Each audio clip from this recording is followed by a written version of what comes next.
Mesilat Yesharim, Shiur 11, page 9.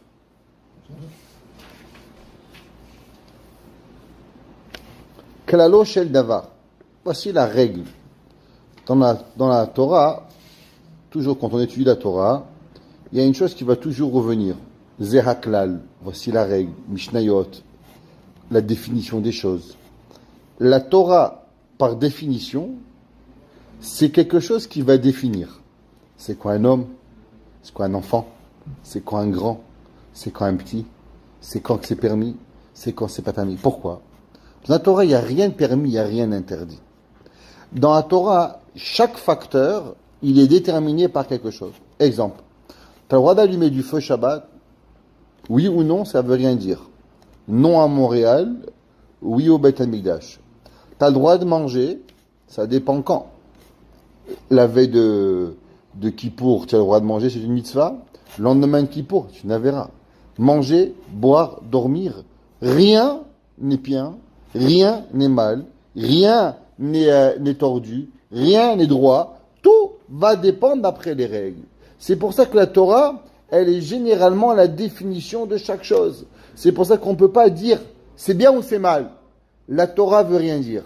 Il y avait un jour quelqu'un qui a demandé à un Rav, Rabbi, c'est bien ou c'est mal? Répondre en une question. Il a dit, réponds. Pour que tu réponds, je vais te poser une question. Est-ce que tu frappes encore ta femme? Réponds par oui ou par non. Si tu dis oui, tu la frappes. Si tu dis non, mais tu l'as quand même frappée, ça ne veut rien dire. Tu ne peux pas répondre. Pourquoi la chokhma du Rav? Ça veut dire que la Torah, c'est ça. D'accord? C'est pour ça que la Torah, toujours, ça ne veut jamais dire bien, mal, mutar, assour. Toujours, il faut comprendre les règles. Klalo shel davar. Voici la règle de ce qu'on est en train de parler. Lo nivra ba'avur matzavo ba'olam hazeh. L'homme il mange, l'homme il boit, l'homme il dort, l'homme il s'amuse. Mais l'homme il n'a pas été créé pour ça. L'homme il doit manger, l'homme il doit boire, l'homme il doit s'amuser, l'homme il doit se marier. Mais tu n'as pas été créé pour ça. La raison pourquoi tu as été créé est là-bas avur matzavo ba'olam haba. Seulement par rapport à notre état qu'on va avoir dans le olam haba. Et la chez matzavo ba'olam hazeh ou emtsa'i le matzavo ba'olam haba. Seulement, en haut, c'est comme tu voyages. Tu vas et tu voyages à Miami. Alors tu réfléchis. J'amène une serviette, j'amène une paire de chaussons, j'amène un costume, j'amène une cravate, j'amène mes téfilines. Tu es parti. Ce que tu as pris, tu as pris. T'as pas, c'est fini. Tu peux pas revenir en arrière. L'avion, il est parti. C'est quoi le but? Le but, c'est pas la valise. Le but, c'est le voyage. Mais pour enjoy le voyage, les vacances, si t'as pas la bonne valise, tu vas pas. Si ta femme, elle va à Toronto, et toi, tu vas à Miami, et tu te trompes, tu prends la valise de ta femme. Elle prend ta valise. Elle aura un pantalon, toi, t'auras une jupe. Mon frère, qu'est-ce que je fais avec une jupe? Je peux rien faire. Parce qu'avec mon pantalon, elle peut rien faire non plus. Ouais, on peut pas s'habiller. C'est pareil. Le but, c'est les voyages. C'est vrai. C'est d'arriver en vacances. Mais pour ça, il faut que j'ai les affaires appropriées pour pouvoir y arriver. Le but, c'est le olam haba. Mais pour arriver au olam haba, alors je dois avoir ce que j'ai besoin. Alken timtsa ma'amar chachamim zichron levracha rabim kulam besinon echad medamim ha'olam hazeh limkom. Ils expliquent et nous font miroiter le monde ici. Les mekom uzman ha'achana ve'olam haba uzman ou ha'achana. Tout ce monde, c'est du temps de préparation, comme c'est marqué kol ha'mechin be'erev Shabbat yochal be'Shabbat. Maman vendredi, elle fait la dafina, elle cuisine, elle fait les gâteaux, elle fait la tchoutchouka, elle fait la mayonnaise, elle fait les carottes, elle fait. Dès qu'il arrive 7h52, top mon frère, t'arrêtes. Ce que tu as fait, t'as fait. Et ce que tu n'as pas fait, eh ben ça va rester sans faire. Tu ne peux pas y arriver. Comme il disait toujours le Rav, n'oublie pas qu'avant le vendredi, il y a le jeudi. Et n'oublie pas qu'après le vendredi, il y a le Shabbat. Ça veut dire que dans la préparation, il y a des gens, toujours ils commencent à la dernière seconde à préparer. Comment c'est possible? Prépare-toi à l'avance. Rappelle-toi qu'il faut préparer Shabbat. C'est dans le physique. Une des raisons pourquoi on a le Shabbat, toutes les lametet melachot qu'elles sont interdites, c'est pour nous expliquer les concepts de savoir se préparer pour les choses. Le voyage, c'est comme ça, comme j'ai expliqué. Tu pars comme dit, tu vas dans l'avion, là-bas on te vend des valises. Qu'est-ce que tu vas faire avec des valises dans l'aéroport? Quand tu arrives avec tes affaires, tu vas dans la valise, c'est pas le moment. Les valises, il faut les acheter à Walmart avant de partir. Tu n'arrives pas à l'aéroport avec ta valise, non? Ça n'a aucun sens de vendre des valises à l'aéroport. Pareil, l'homme, au moment où tu es parti, il n'y a plus rien. Va'olam haba, limkom hamenucha ve'achilat hamuchan kvar. Et le olam haba, c'est le moment où tu as mangé. Shabbat, tu t'assois, et là, les salades sont à table, le pain il est posé, le vin, tu n'as pas acheté le vin, tu peux pas les Shabbat, c'est fini. Tu n'as pas acheté le jus de raisin, tu fais kidouche sur les chalotes. Tu peux pas faire rien du tout. Tu peux faire Abdallah avec du rosé, non? Vin rouge, vin rosé, de la bière. Du vin blanc. Abdallah aussi. Le monde, il est un couloir. On a expliqué. C'est quoi un couloir? Pas seulement un passage, mais aussi un endroit où on se prépare. C'est quoi généralement un couloir, un corridor? Généralement, qu'est-ce qu'il y a? Au Québec, on comprend bien ça. Non, Béhémet, dehors, il fait très froid. Qu'est-ce qu'on fait avant l'entrée de la maison? On a un vestibule. C'est quoi le vestibule? Où on enlève les chaussures, on enlève le manteau, où on se prépare avant de rentrer à la maison. Pareil, avant de sortir de la maison, tu vas pas te mettre sur ton lit le manteau, les chaussures, les galoches, le snowsuit. T'es un bonhomme de neige, mon frère. Tu vas pas y arriver. Tu laisses tout devant la porte de la maison. Et dans cet endroit, tu te prépares à rentrer et tu te prépares à sortir. Comme un sas dans un, qu'on appelle ça, un sous-marin. C'est l'endroit où on se prépare à rentrer, à sortir. Ça, c'est le Olam Hazé. Le Olam Hazé, c'est l'endroit de la préparation pour pouvoir y arriver. Comme c'est marqué, Hayom la asotam, ou machar le kabel secharam. La Gemara dit, tout est mitzvot. Aujourd'hui, il n'y a pas de sachar. Aujourd'hui, on fait les mitzvot. On vient, on fait Shabbat, on fait Kippour, on fait Sukkot, on fait Rosh Hashanah, on fait des mitzvot. Il y a encore une mitzvah. Hayom la asotam. Aujourd'hui, tu fais. Ou machar le kabel secharam. Et demain, tu fais le kabel sechar. C'est que maman, elle travaille vendredi. Dis, maman, après le travail, et demain, je me repose. Le jour du Shabbat, c'est là le jour où tu mets les pieds sous la table. Mais on peut pas mettre les pieds sur la table vendredi. Tu fais ça vendredi, mon frère. Tu vas crever de faim durant tout Shabbat. Ok? Mishtarar be'erev Shabbat, yocha be'Shabbat. Tarar, celui qui s'est fatigué. Itroach. Ha'olam hazeh dolomé le'yabasha. Ve'olam haba aliyam. Ouais, cette terre, elle est comme la terre. Dans la terre, on achète avant les bateaux. Qu'est-ce qu'il fait les bateaux? Le bateau dans la mer, il n'y a pas d'eau. Le bateau, il n'y a pas d'eau. Il n'y a pas de quoi manger. Il n'y avait rien. Qu'est-ce que c'était avant les bateaux? Les bateaux, avant de partir, moi j'étais dans des bateaux. Des grands bateaux, 5000 personnes. Ouais. Avant de partir, on réfléchit à tous les détails. Au cure-dent, au papier toilette, à chaque chose qu'il y a dans un bateau, il est en 10 fois. Chaque chose. Chaque câble. Pourquoi? Parce qu'en mer, il n'y a pas de magasin dans la mer. Il n'y a rien. Tu as besoin d'une switch, tu en as 10. Tu as besoin d'un câble, il y en a 10. Un gouvernail, il y en a 10. Pourquoi? Parce que si ça s'arrête, tu peux rien faire. Où tu vas acheter? Où tu vas dans l'océan Pacifique avec à trouver un gouvernail? Rien. Il faut tout avoir de remplacement dans un bateau. Pareil. La terre, c'est le Olam Hazé, où on embarque.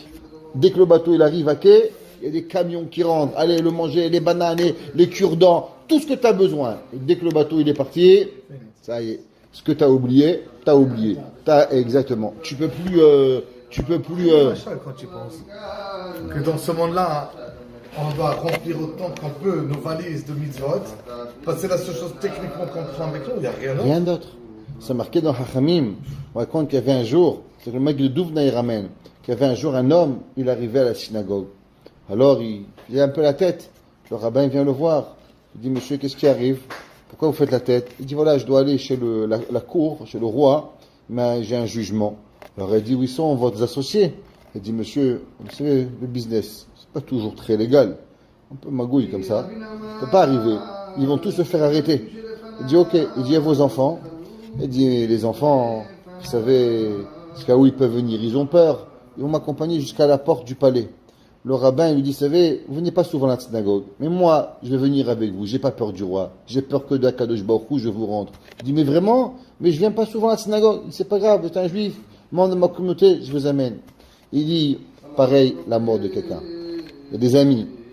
Le jour où on meurt, les amis même, à ton enterrement, ils viennent pas. Même à ton enterrement, ils sont occupés. Ton ami, il est bon ami, il est mort, tu ne viens pas le voir. Ouais. Ça dépend quel ami Rabbeinu, mais ça va. Même les amis, je te dis, sont là. Les enfants t'accompagnent jusqu'à la porte du kever. Pour ça, il ne peut pas aller plus loin. Et qui c'est qui rentre avec eux dans le kever? Que les mitzvot. Et les mitzvot, c'est le rabbin que tu n'as pas vu souvent. Le rabbin que tu as vu de temps en temps, que tu n'as pas vu trop souvent, c'est eux qui tu rentres avec toi. Rien d'autre. Ça, c'est la vie. Avec nous, on n'amène rien du tout. On n'amène pas. Vetire behemet, shekvar lo yuchal shum baal sechel, le'amin shetachlit biriat ha'adam, ou le matzavo ba'olam hazeh. Il dit, il n'y a aucun homme intelligent. Oublie la Torah. Oublie qu'on est des juifs. Chaque personne qui a un sechel. Tu dis, comment t'appelles? Jean-Jacques. Comment? Dupont. Dis, monsieur, tu es intelligent? Oui. Est-ce que vous croyez que tout ce monde, il est fait pour du sushi et la pizza et des pâtes à la sauce? Et faire du surf? Elle dit, oui, bien sûr.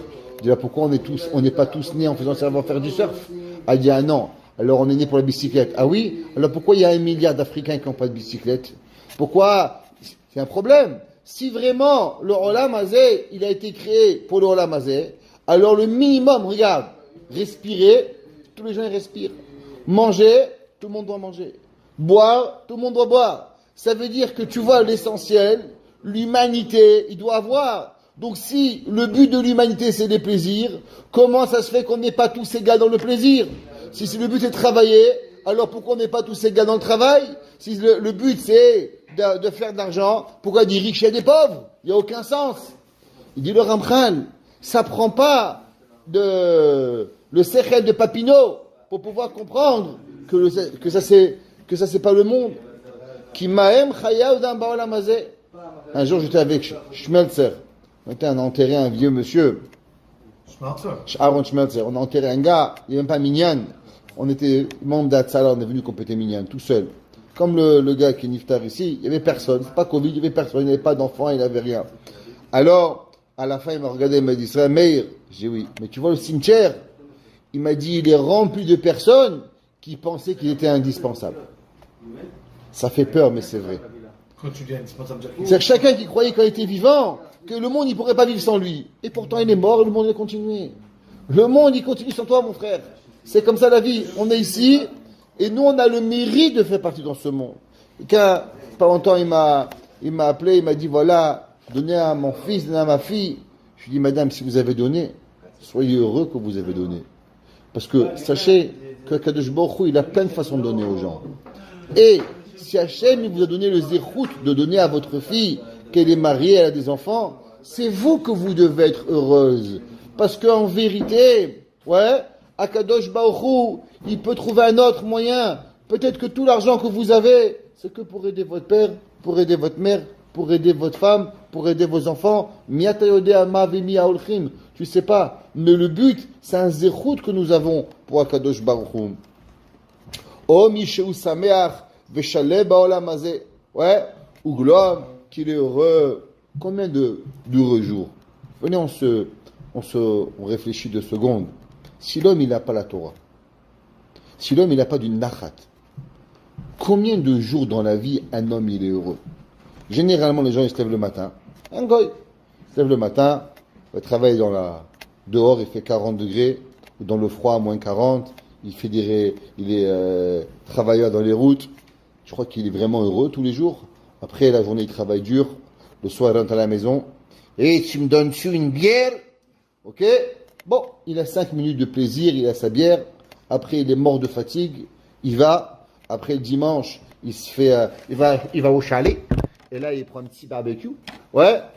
Combien d'heures par semaine il est content? Combien d'heures par semaine? Allez, on va lui donner 1 heure. On va lui donner 3 heures. Le gars, il a vécu 24 heures fois 7 jours, 960 heures. Le gars, il a vécu pendant la semaine pour être heureux pour combien de temps? Quand il dort, le bébé il se réveille, il y a le bruit du camion, le bruit du train, parce qu'il n'est pas assez riche, il est dans un HLM. Il y a le voisin qui se barre à côté de sa femme et qui lui crie à côté, il se bagarre avec la scie parce qu'elle n'a pas marché. Combien de temps de bonheur il a? Est-ce que tu crois vraiment qu'à la fin de sa vie, Et le jour où les enfants ils sont mariés, eh ben, il devient un troisième âge, on le met dans une maison de retraite. Et là-bas, il devient sénile, il est vieux, malade, il devient Alzheimer. Ça, c'est la vie. Zoa Chaim, Zoutachita Chaim, que Jibouchit a créé. Ouais. Yemesh notenu bahem, Shevim Shana. Vim Bigvorot, Shemonim Shama. Shemonim Shana. Chez nous, les Juifs, quand est-ce qu'on commence à te regarder, un Juif? Chez les Juifs, avant que tu aies 80 ans, tu es inconnu au bataillon. Le pire des jobs pour avoir de la reconnaissance, c'est rabbin. Le rabbin, tant qu'il n'a pas 80 ans, on ne le regarde même pas. Rav Chaim Kanievski, tant qu'il avait 80 ans, on ne connaissait pas. Rav Taiman, 95 ans, on l'a connu. Avant, inconnu au bataillon. Tu dis, Rav Taiman, tu es rochiché dans une ville, personne ne connaissait. Tu vois, on n'avait pas entendu. Rav Eliashiv, jusqu'à l'âge de 75 ans, t'es Rav, tu Dayan, personne ne savait qui était. À l'âge de 80 ans, on commence à te regarder dans la Torah. Avant ça, t'es un pion. Ça veut dire que le kavod, la gave va être éclatée, mon frère. Si tu veux le kavod, chez les goïms, tu es déjà sénile de temps en temps. On ne peut même plus te voir. Il n'y a rien. Qu'est-ce qui va te... C'est exactement. Tu dis à 45 ans, tu n'as pas ton travail, tu n'as plus de place. Nous, on dit à 40 ans, on commence. Ban chokhma, ban arbaim la chokhma. L'homme, il commence à réfléchir à 40 ans. Chez les goïms, c'est fini. À 40 ans, c'est déjà... On dit, tu n'as pas ton travail à 40 ans, tu peux plus arriver. C'est quoi que la vie, elle est quoi? De 0 à 20 ans, l'homme, il fait rien. De 20 ans à 40 ans, il travaille. Et à 40 ans, qu'est-ce qu'il est? Ça y est, il commence à réfléchir à la retraite et à la le rabbin, ni à la retraite, ni rien. Avant 80 ans, inconnu au bataillon. Il n'y a pas. Bekamamine, Veroba Mamal va Aven, et la majorité dans les futilités. Bekamamine Tsa'a Vecholaim, Omachovim Uteradot. Combien de soucis? L'homme, il est jeune, il se construit, après il se marie, là il aura un enfant, 2 enfants, 3 enfants, bar mitzvah, les mariages, shlom bayit, il faut construire son shlom bayit, il est là, il déménage, par Nassa, il est là, à 45 ans, là il commence à marier les enfants, il commence à avoir les dates, les cartes de crédit pleines, 40 000 $, 50 000 € de dettes, il commence à réfléchir comment on va, il dort plus des nuits, comment on va arriver, Baruch Hashem, à 60 ans il a marié tout le monde, et il a dit bon, maintenant qu'est-ce que je fais? Quoi, 60 ans? Ça y est, c'est ma vie? Ça y est, on dit on va déjà acheter le kever 60 ans. Ouais, c'est la vie d'un homme. Et après ça, c'est la mort.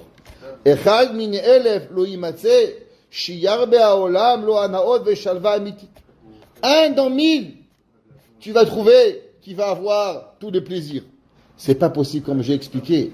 Si quelque chose, il est pour 1 sur 1000, c'est impossible que c'est le but de l'humanité. Comme respirer, tout le monde respire.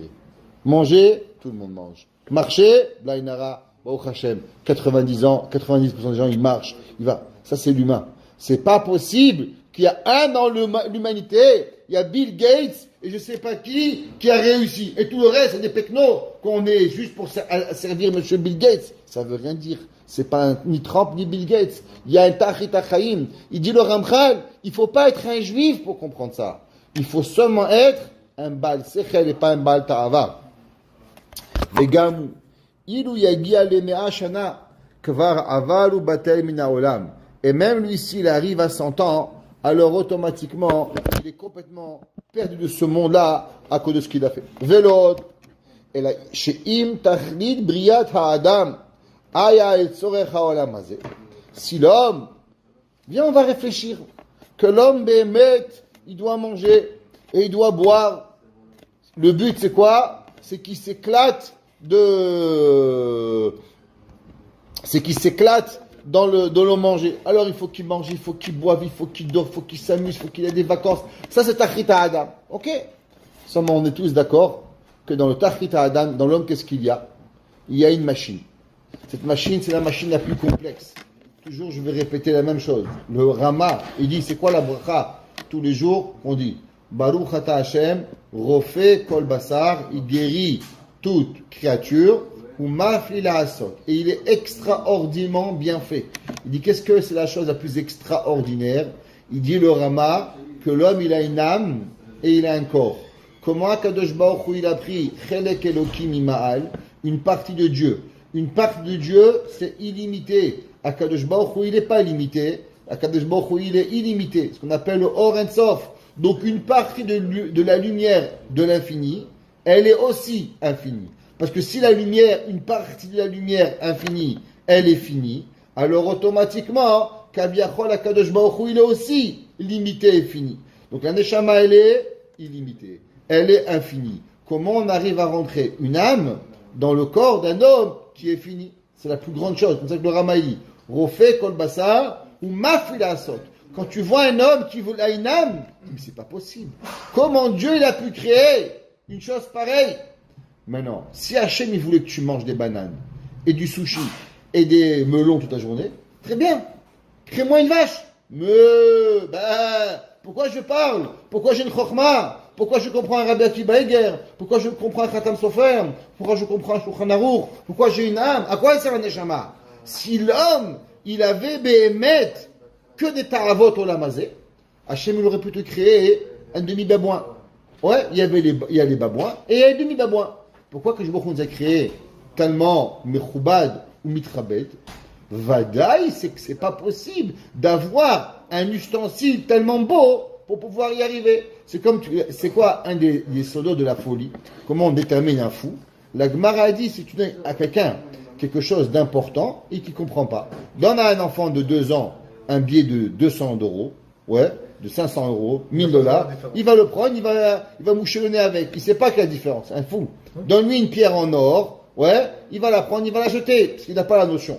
Donne à un homme intelligent un billet de 100 $, oh, il comprend. 1000 $, ouh, Baruch Hashem, il comprend la différence. Donne-lui une bague, donne-lui un bout d'or, il comprend la différence, qu'est-ce qu'elle arrive. C'est sa différence, c'est quand on utilise les choses à bonne escience. La Gemara a dit que le siman d'un choté, c'est celui qui ne sait pas utiliser à bonne escience les outils qu'on lui donne.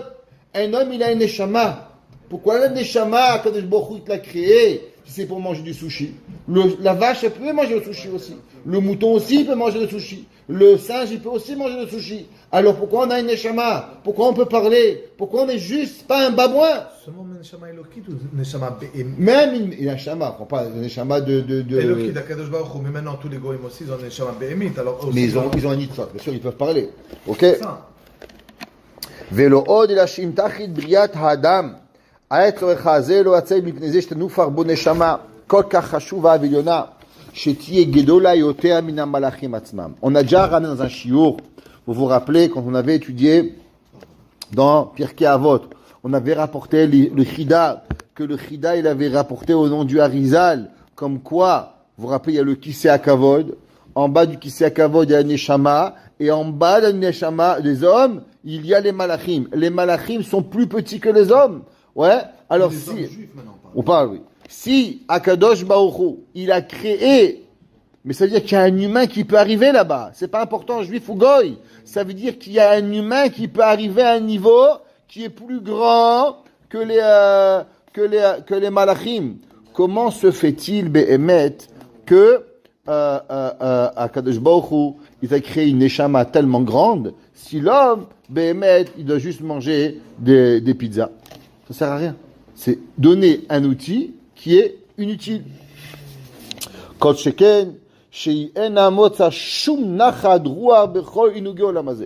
La neshama, elle reçoit aucun plaisir. La neshama, quand tu manges, elle souffre. La réaya. Ça va, c'est quoi la preuve? Halakha, dans la Torah.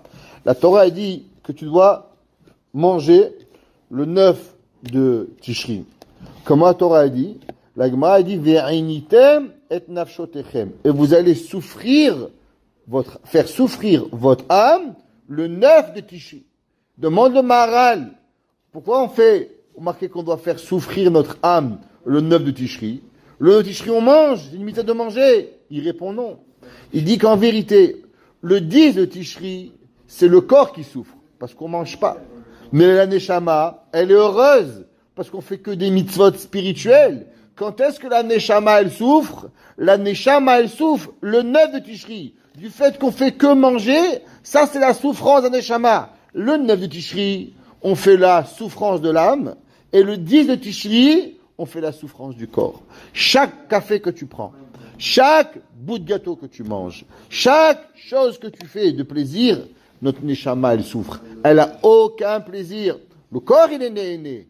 La neshama, elle n'est pas née. La neshama, de quoi elle est née? De la bracha. C'est pour ça que tu fais bracha avant. Pourquoi tu fais bracha avant? Parce que d'abord, tu donnes nachad ruach à la neshama, et après, tu donnes nachad ruach au corps. Pour terminer, on racontera une petite histoire. Il y avait un jour, le fils du roi, il ne se levait pas le matin. Et le roi, il dit, allez, mon fils, lève-toi. Les enfants des riches, ils ne se lèvent pas. C'est connu. Ouais, qu'est-ce qu'on va faire? Alors, le fils, il était là, et le père, il dit, mon fils, si tu ne vas pas te lever, je vais te renvoyer du palais. Et bien sûr, il a dit, mon père va me renvoyer. Il va pas me renvoyer. Un beau jour, le père, il a pris, il en a eu marre, il a mis là-bas, au fin fond de l'Afrique, et il dit, regarde, si tu dis à quelqu'un que tu es le fils du roi, je te tue. Mais maintenant, il faut que tu travailles, et je vais envoyer des espions, et je vais voir si tu changes. Et si tu changes, ben, tu auras. Top! Le roi, le fils du roi, il se lève là-bas, il ne sait rien faire. Comme il ne sait rien faire, alors il commence à chercher, à travailler. Vous êtes banquier? Non. Dehors. T'es ingénieur? Non. Docteur? Non. Il n'y a rien à faire. Maintenant, la chose de travail qu'il sait faire, c'est nettoyer les écuries. Mais ça pue. Comment il va nettoyer le crottin de cheval? C'est dégueulasse. Alors il dit, moi, je fais pas ça. Un jour, il mange pas. 2 jours, il mange pas. 3 jours, il mange pas. Au bout de 3 jours, il va mourir de faim. Il dit, il n'y a pas de problème. Je vais aller nettoyer le crottin de cheval. Alors, il va nettoyer le crottin de cheval et on lui donne une pièce. Avec ça, il va au magasin, on lui donne une soupe, un bout de pain et il mange. Et comme ça pendant une semaine. Au bout d'une semaine, il a dit, mais c'est dangereux ça. Qu'est-ce qui se passe? Si maintenant, demain, je suis malade, alors je vais mourir. Il a décidé que je ne vais plus manger du pain et de la soupe. Un jour du pain, un jour de la soupe. Et avec la demi-pièce, je vais la mettre de côté, de façon à ce que je vais pouvoir garder d'argent de côté. Si un jour je tombe malade, créer une maison, top. Tous les jours, il a le crottin de cheval et il met une demi-pièce de côté. Et il se lève le matin à 5 heures et il travaille dur. Et maintenant, il arrive à mettre 2 pièces de côté. Et il arrive, et il est là, il arrive à engager quelqu'un qui va l'aider maintenant. Il arrive à nettoyer 10 crottins de cheval par jour. Et il gagne 10 pièces. Et il mange pour $5. Et il garde $5. Et doucement, doucement, il a une entreprise. Et il devient directeur de nettoyage de crottins de cheval. Il travaille dur, mais il est là. Et un jour, le roi, il envoie une lettre. Béni Ayaka, mon cher fils. J'ai vu à combien tu as changé. 4 heures du matin, tu es debout. Tu nettoies. Tu as peur de rien. Tu sais gérer par une entreprise. Tu as des employés. Tu es là. Voilà. Non seulement tu vas revenir au palais, mais je vais te rapatrier au palais. Je vais venir moi-même te voir. Et je vais dire à tout le monde que tu es mon fils. Et que tout le monde y va voir que Béhémet, tu es un homme bien. Alors, le fils du roi, il voit la lettre, et il commence à chanter et à danser. Maintenant, la vie, il est devenu fou, Shimon. Shimon, il danse. Shimon, c'est un homme qui n'arrêtait pas de travailler. Un homme qui était travaille matin, midi et soir. Et d'un coup, il commence à danser. Maintenant, Shimon, il est heureux, parce que son père va venir le chercher. Shimon, il ne sait pas quoi faire. Il se rappelle qu'il a un sac plein d'argent. Il va à la taverne, donnez-moi 30 bouteilles de whisky. Et là, il donne un whisky à toute la ville. Et il saoule tout le monde. Et là, tout le monde boit et tout le monde chante. Eux, ils sont tous sous. Pourquoi? Et ils dansent parce qu'ils sont sous. Mais Shimon, lui, danse pourquoi? Parce que le roi, il arrive. Des fois, on est 2 personnes. On fait 2 choses. Un, il fait parce qu'il a de l'alcool. Et un, parce qu'il est bessimcha. Pareil. En vérité, quand on fait une mitzvah, pourquoi on mange? Pourquoi on boit? Parce qu'en vérité, la neshama, elle est heureuse. Comme la neshama, elle est heureuse, si l'homme, il ferait une mitzvah, alors le corps, il bougerait tout seul. Et les gens nous prendraient pour des fous. Pourquoi il bouge, celui-là? Mais il est malade. Pourquoi il fait? Akadosh Baruch Hu, il dit pas de problème. Tu vas faire soukot, tu vas manger. Les gens, ils vont croire que tu es heureux parce que tu manges. Mais en vérité, tu n'es pas heureux parce que tu manges. Tu es heureux parce que la neshama, elle est heureuse. Tu vas faire une bracha, tu vas faire shiakol. En vérité, la neshama, elle est heureuse. Donc, Akadosh Baruch Hu. Mais pour que le corps, il n'a pas l'air de fou, que toi, tu vas faire une bracha, alors tu bois un café. Mais en vérité, le nachat, c'est pas le café. Le nachat, c'est quoi? Le nachat, c'est la bracha. Le nachat, c'est la tfila. Le nachat, c'est la mitzvah. Le nachat, c'est toutes les mitzvot. Seulement pour que le corps, il n'a pas l'air fou. Quand un neshama va commencer à sauter, alors on va donner au corps. Ça, c'est Béhémet, qu'est-ce qui arrive à la personne. L'homme, il doit savoir à combien Béhémet, il est arrivé. Bekama nefesh etimale, masha mador, dome le ironi sabat melech. אם יביא לה כל מה שבעולם, אינה חשוב על הכלום שהיא בת מלך. כך הנפש, אילו אוהבת על הכל מן העולם, אינה כלום. Pareil, l'homme, il a un corps et un neshama. Machal, un homme, il s'est marié avec une princesse. Alors il dit, princesse, viens, je vais t'apporter une chaise de Ikea. Ikea, c'est fou. Moi, j'ai grandi les chaises de Louis-Philippe. A dit, ok, viens, je vais t'apporter la chaise de chez Structube. Dis, qu'est-ce Structube? Moi, j'avais la chaise du roi Louis XV. Qu'est-ce que tu m'amènes? Tout ce que ce pauvre monsieur, il va pouvoir lui offrir, il pourra pas. Il pourra pas le épater. Pourquoi? Elle a grandi au palais du roi. Elle a grandi chez le Melech Malcham Melachim. Elle a connu les plus grands Edonim. Le Neshama, elle a connu les plus grands plaisirs qui est avec Kadosh Baruch Hu. Qui kirvat Hashem Tov. Qu'est-ce que tu as, Neshama? Du sushi? Tu vas donner du café? La Neshama ne lui donne pas ce qu'elle est habituée à avoir, les plaisirs, alors elle ne va pas recevoir. C'est pour ça que tout notre olam, il ne faut pas oublier que tout ça, c'est impossible pour une seconde d'imaginer même que Behemet, on est venu pour Ta'avot Olam Hazeh. Parce que la Neshama, elle n'a aucun plaisir. Et le but, il est Behemet, Haye Ha'olam Haba, Shehem Haye Letzach. Baruch Hana Ele Olam, Amen ve Amen.